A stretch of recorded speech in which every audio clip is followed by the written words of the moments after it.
Një foshnjë një javshe ka vdekur të shtunën si pasojë e ekspozimit ndaj të ftohtit ekstrem në Gaza.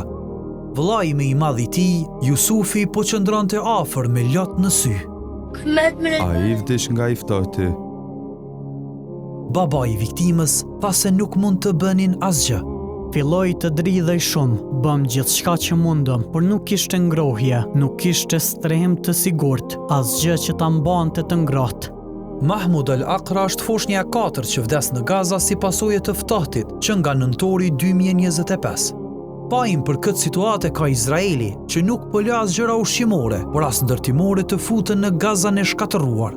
Kështu të paktën thot zëdhënësi i mbrojtjes civile Mahmud Basal.